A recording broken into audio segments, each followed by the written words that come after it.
Selamat datang kembali dalam perkuliahan kalkulus lanjut MA2031. Kita masih akan membahas mengenai fungsi dua poba atau lebih. Nama saya Erik dari program studi S1 Matematika FMIPA ITB. Pada kesempatan kali ini, kita akan berbicara mengenai aturan rantai dan aljabar turunan. Mari kita mulai.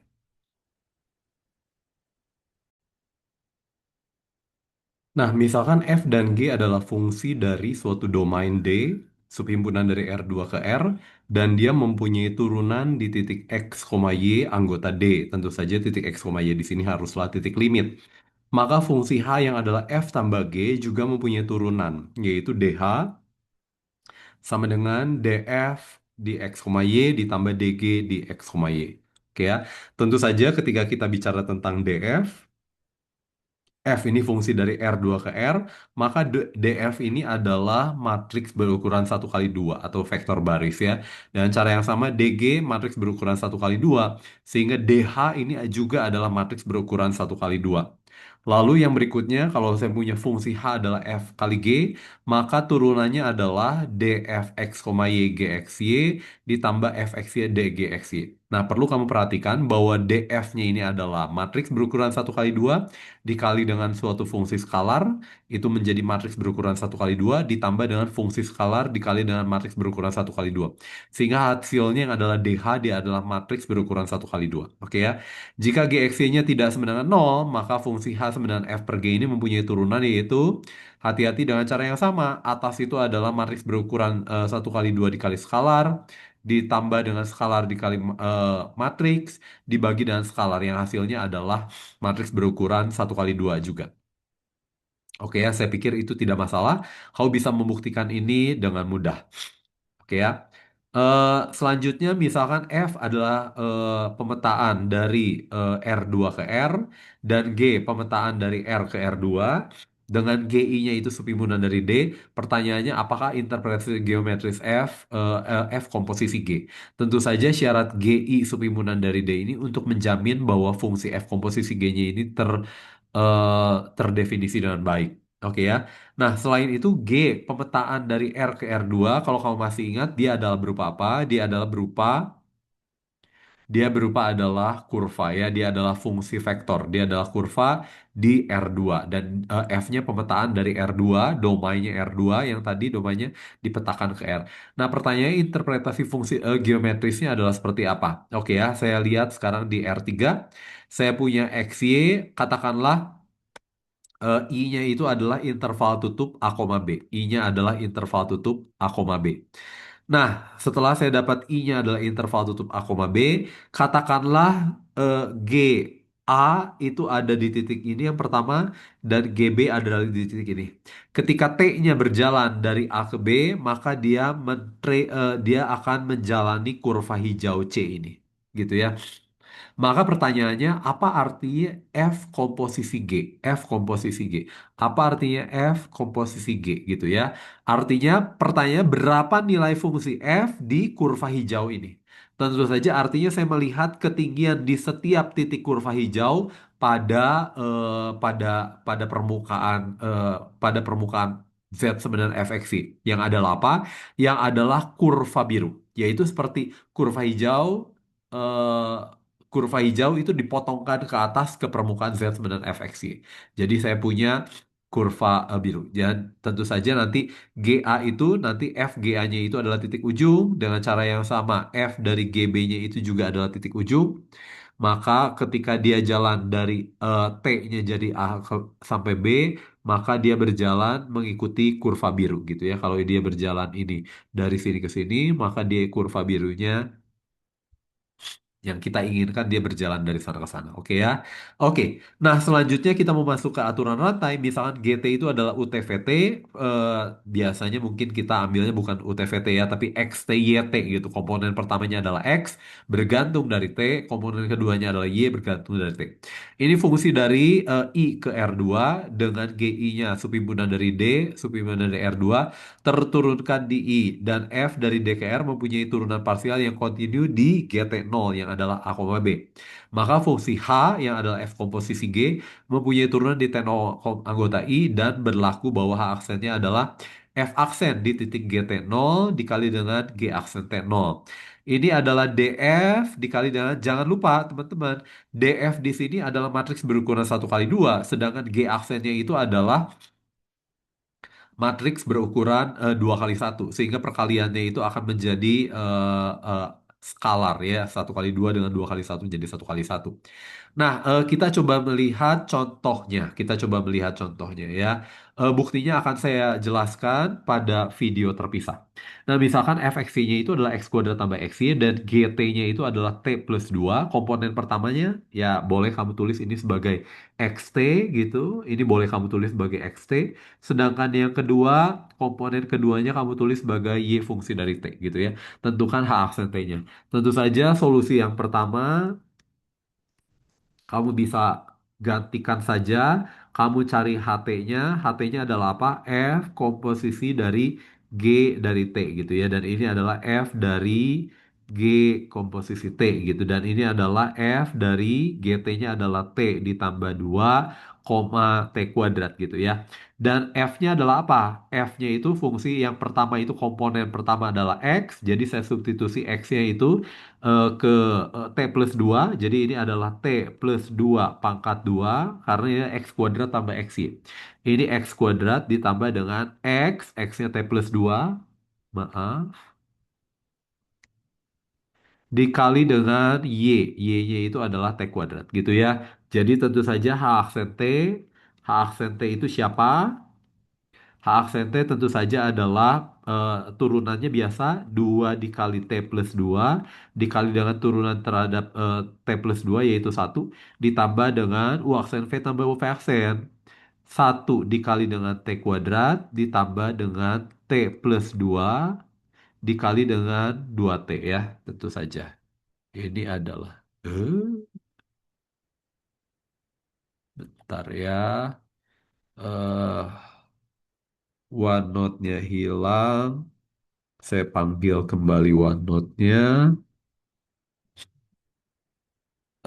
Saya panggil kembali OneNote-nya. Oke ya. Oke, kita lanjutkan. Oke ya. Tadi ini H aksennya, ini adalah U aksen V. Ini adalah U. Wah, agak telat ya. Ini adalah U aksen V ditambah dengan U kali V aksen gitu ya. Kalau kamu mau dilanjutkan, dikali-kalikan boleh ya. Eh, saya cukup sampai di sini saja ya karena memang tidak terlalu penting. Oke, jadi ini adalah ini. Oke ya. Nah, kalau ini solusi satu, mungkin saya tulisnya solusi satu gitu. Nah, solusi dua, saya menggunakan aturan rantai di dimensi yang lebih tinggi, yaitu nanti HT-nya itu diberikan oleh HT-nya itu diberikan oleh F aksen di titik GT gitu ya. Atau kalau kamu takut F aksen, ya oke F aksen di titik GT ini dikali dengan G aksen T. Atau ini adalah DF di titik GT dikali dengan G aksen T. Oke ya. Jadi saya ini adalah apa? Ini adalah DF di titik GT-nya siapa? GT-nya adalah eh, T plus 2 koma T kuadrat gitu ya. Ini dikali dengan G aksen T. G aksen T. Saya cari aja langsung ya. G aksen T-nya adalah apa? G aksen T-nya tentu saja adalah turunan terhadap variabel pertama adalah 1. T kuadrat diturunkan terhadap T adalah 2T. Oke, jadi sekarang saya mau mencari ini dfx, y nya dulu. Ini ada apa? Tentu saja kamu tahu ya, ini adalah fx, x, y, fy, x, y gitu ya. Dan ini adalah apa? Turunan terhadap x, dia adalah 2x ditambah y. Sedangkan turunan terhadap Y dia adalah X gitu ya. Sehingga DF di titik T plus 2 koma T kuadrat. Tinggal saya substitusi X-nya adalah T plus 2. Ini 2 dikali T plus 2. Ditambah dengan T kuadrat, koma X-nya adalah T plus 2. Oke ya. Sehingga nanti ini H aksen T, sehingga H aksen T diberikan oleh 2 dikali T plus 2 ditambah dengan T kuadrat. Wow, ada apa ini? Tambah T kuadrat, koma T plus 2. Mungkin saya tulisnya supaya ini dalam bentuk vektor saja, jadi nggak usah pakai koma-komaan. Nah, ini oke juga ya. Oke, jadi saya punya ini dikali dengan, nanti dikali dengan 1, 2T. Maka ini akan menjadi apa? Ini akan menjadi 2 dikali T plus 2 ditambah dengan T kuadrat. Lalu komponen keduanya ditambah 2T dikali dengan T plus 2 gitu ya. Jadi ini saya pikir persis sama ya, persis sama. Kamu bisa cek dan ini adalah persis sama. Oke ya, tentu saja. Oh, jadi ternyata bagus sekali ya, bagus sekali bahwa dia ini dan ini benar-benar mengikuti aturan rantai yang kita punya di kalau F dan G-nya itu fungsi dari real ke real gitu ya. F dan G-nya fungsi dari R ke R gitu ya. Jadi benar-benar bagus sekali. Ternyata nanti pada dimensi yang lebih tinggi, dia akan mengikuti seperti apa yang kita punya di dimensi yang lebih rendah gitu ya. Dan itu tentu saja yang kita mau, walaupun biasanya tidak harus selalu seperti itu gitu ya. Ini penulisannya ini kurang bagus, mungkin seharusnya do f do x di titik x, y dikali dengan dx dt. Dan cara yang sama, ini dx dt di titik t0 juga ya, ini kurang bagus. Do f do y di titik x, y dengan dy dt di titik t0. Ini kurang bagus penulisannya ya, oke. Tidak masalah. Nah, selanjutnya saya akan memasuk ke definisi turunan berarah. Misalkan Z adalah fxy, fungsi 20 bernilai real yang punya turunan di AB. Turunan berarah dari F di titik AB dengan arah vektor satuan V, V1, V2 adalah ditulisnya ini do F, do V gitu ya. V-nya vektor satuan. A, B di titik A, B itu adalah nabla F di titik A, B itu dikalikan dengan vektor V gitu, vektor V gitu ya. Tentu saja nabla F A, B ini adalah vektor gradien. Apa itu vektor gradien? Vektor yang ini adalah turunannya. Turunan F gitu ya di titik A, B. Yaitu adalah komponen pertamanya. Itu adalah matriks berukuran 1 kali 2. Dan komponen pertamanya Fx di titik A, B. Komponen keduanya adalah Fy di titik A, B gitu ya. Nah, pertanyaannya adalah apa artinya gitu ya. Kita coba lihat. Nah, katakanlah sekarang saya punya ini ya, saya punya permukaan, permukaannya yang mana Pak? Kok di sini nggak ada? Oke, jadi kira-kira nanti saya harus tambahkan di Z gitu ya. Jadi nanti saya ada permukaannya gitu, permukaannya. Lalu pertanyaannya adalah, kita sudah belajar do F do X gitu ya. Ini do F do X di titik A, B. Itu adalah apa? Bagaimana perubahan F ketika dia bergerak bergerak ke sini gitu ya. Bergerak pada arah sumbu X positif.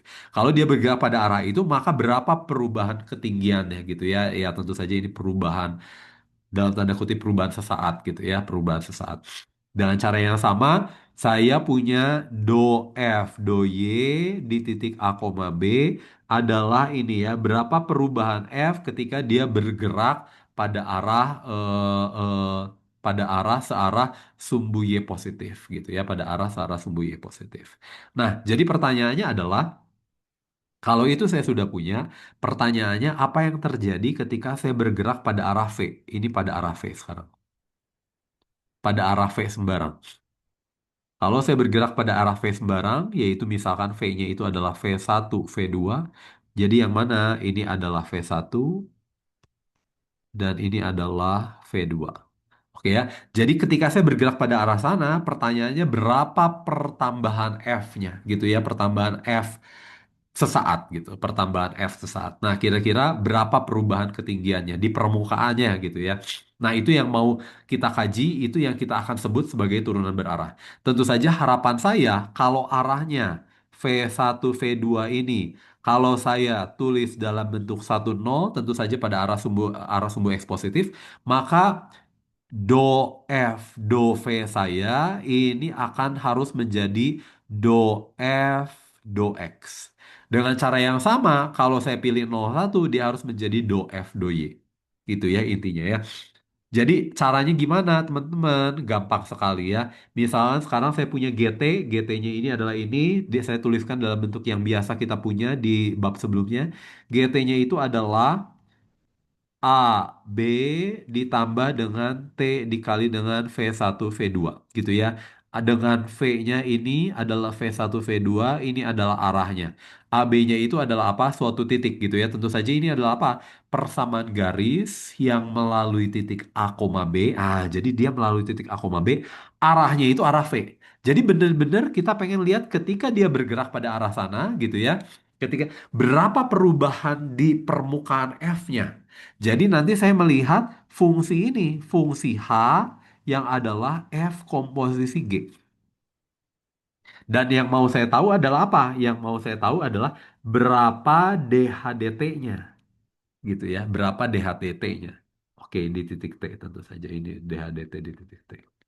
Nah, ini apa? Nah, tapi kita sudah tahu kalau saya punya ini adalah turunan dari ini adalah DF di titik GT tadi kita udah lihat dikalikan dengan G aksen di titik T. Gitu ya teman-teman ya. Oke, jadi ini adalah apa? Ini adalah F X di titik X, koma Y gitu.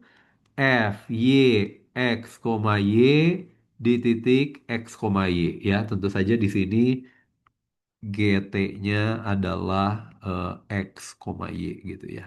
Oke, atau bisa mungkin ditulisnya dalam bentuk bukan ini ya, tapi dibuat dalam bentuk vektor. Ini X, eh, T, Y, fungsi dari T gitu ya. Jadi, oke, GT-nya itu adalah, boleh saya tulis sebagai, jadi G-nya itu adalah apa? G-nya itu adalah X, Y gitu. Masing-masing fungsi dari T. Oke, jadi saya punya itu, ini F di titik GT. Oke, saya tulis fx ini saja ya, dikali dengan G aksen T. G aksen T-nya siapa? G aksen T-nya adalah, ini kita definisikan sebagai XT-nya, ini saya definisikan sebagai YT-nya, maka turunan terhadap T itu adalah V1, turunan ini adalah V2. Maka ini adalah, ini yang kita sebut nabla F di titik X, Y gitu, dikali dengan V1, V2. Tentu saja ini akan menjadi apa?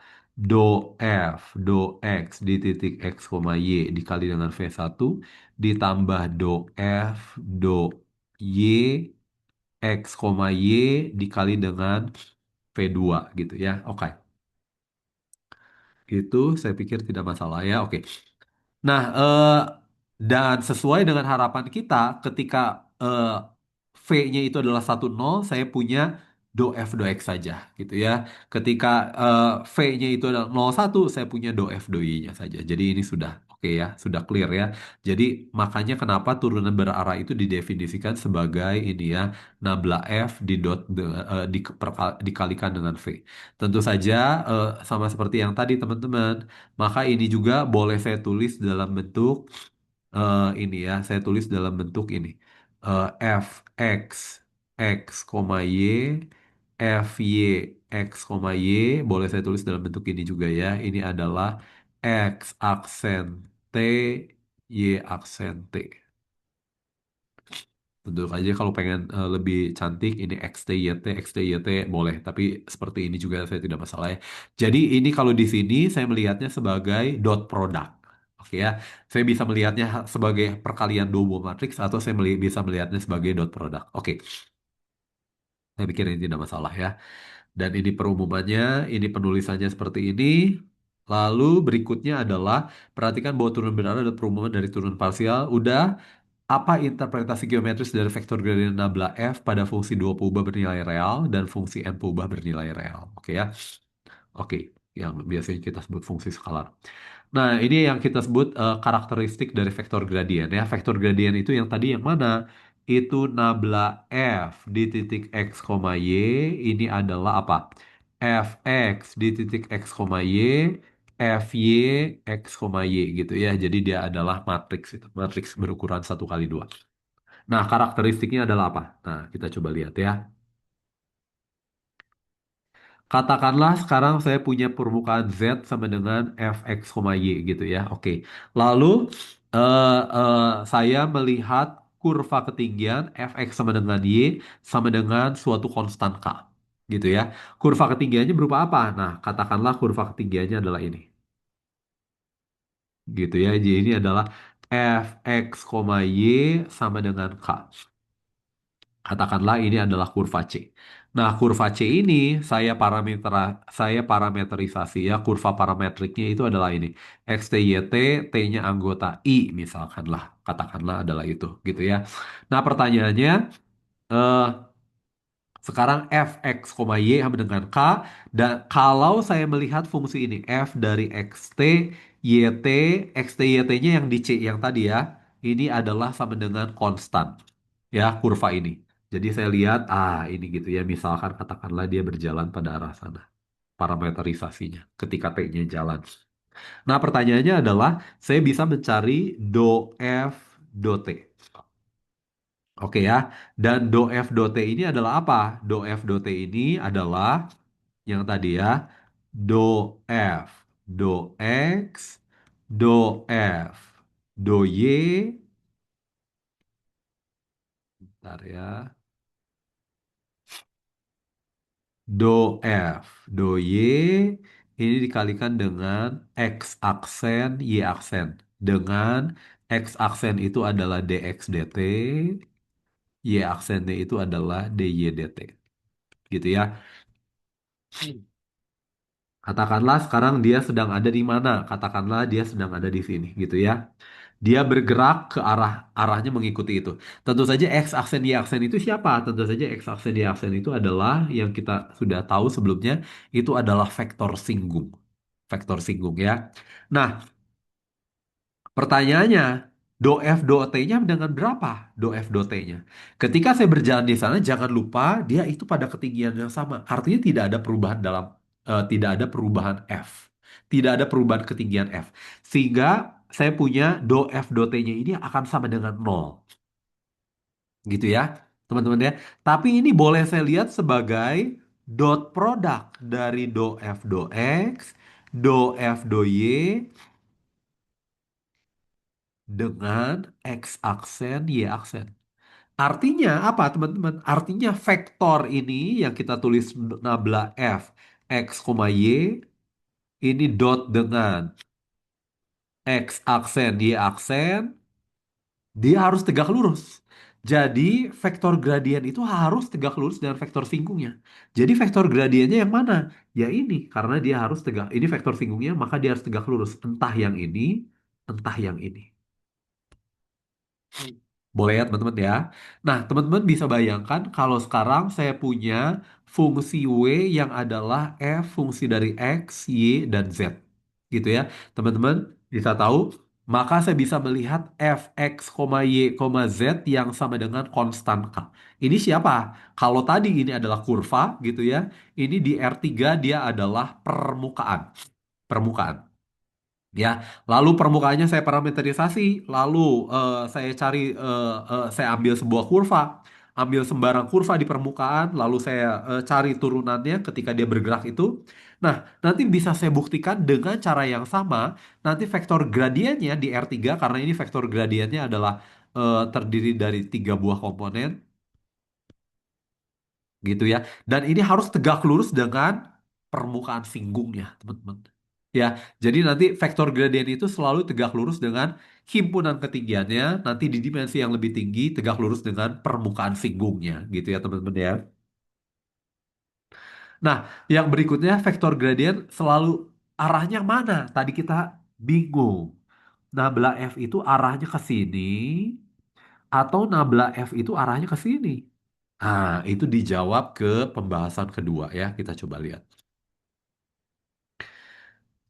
Maaf.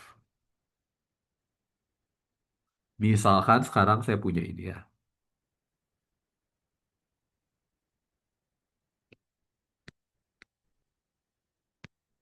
Ya, misalkan ini adalah kurva pada ketinggian K sama dengan 1, Ini mungkin saya pakai warna lain supaya kamu nggak bingung.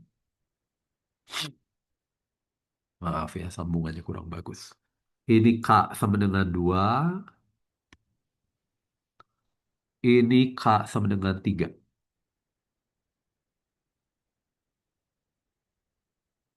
Ini K sama dengan 3.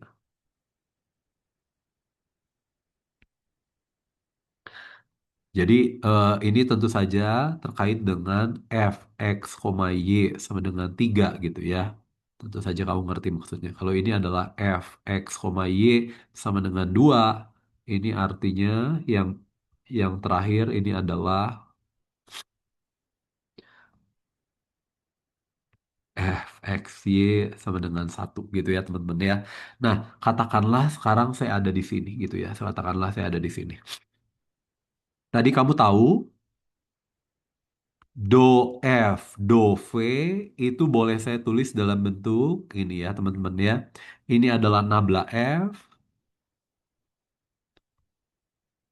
nabla F, dot dengan apa teman-teman? Dot dengan V1, V2. Dot dengan V aja ya, supaya saya nggak usah ini. Pada arah V, ini dot dengan V. Gitu ya. Tapi karena ini dot produk, boleh saya tulis sebagai ini ya, nabla panjang nabla F dikali dengan panjang V dikali dengan cos theta. Dengan tetanya itu siapa? Tetanya itu adalah sudut di antara V dengan V-nya saya nggak tahu ya, katakanlah V-nya nggak tahu. Ini adalah sudut antara nabla F dengan V gitu ya. Karena V-nya vektor satuan, maka dia akan menjadi nabla F dikali dengan cos theta, gitu ya. Jadi nabla F-nya akan tetap di suatu titik yang sama, nabla F-nya akan tetap tidak bergantung dari T-nya, nabla F-nya akan tetap. Nah, pertanyaannya kapan do F do V-nya itu yang paling besar? Kapan perubahan F pada arah itu yang paling besar? Perubahan F yang paling besar do F do V terbesar saat cos theta sama dengan 1. Artinya V-nya itu harus searah dengan nabla F. Jadi arah nabla F itu kemana? Ke arah ketika perubahan F-nya itu yang paling besar. Jadi ketika saya di sini K92, maka saya bisa bikin vektor singgungnya, misalkan ini, katakanlah ini vektor singgungnya ini. Maka nabla F-nya itu ada dua. Nabla F-nya itu ke sana, nabla F1, atau ke sini, nabla F2. Yang mana? Ke kanan. Nah, kamu lihat F perubahannya ketika dia jalan, perubahannya yang paling besar. Ketika di titik ini dia ada di ketinggian 2. Ketinggian 2. Kalau dia bergerak ke ketinggian 3, artinya dia bertambah 1. Tapi kalau dia bergerak ke merah, dia berkurang 1. Artinya pertambahan yang paling besar itu ke hijau. Artinya nabla F itu haruslah ke arah luar. Ya teman-teman ya, dengan cara yang sama teman-teman bisa lihat kalau do F, do V terkecil yaitu cos theta-nya sudah negatif 1, yaitu V-nya itu harus pada arah berlawanan dengan arah nabla apa vektor gradient F atau nabla F gitu ya. Jadi nanti kita mendapatkan karakteristik kedua bahwa vektor gradient itu selalu menunjuk ke arah sehingga pertambahannya terbesar. Bukan saja dia tegak lurus pada kurva ketinggian, karena begitu tegak lurus, saya punya dua arah. Pertanyaannya yang mana arahnya? Yaitu menunjuk pada arah yang pertambahannya paling besar. Oke ya?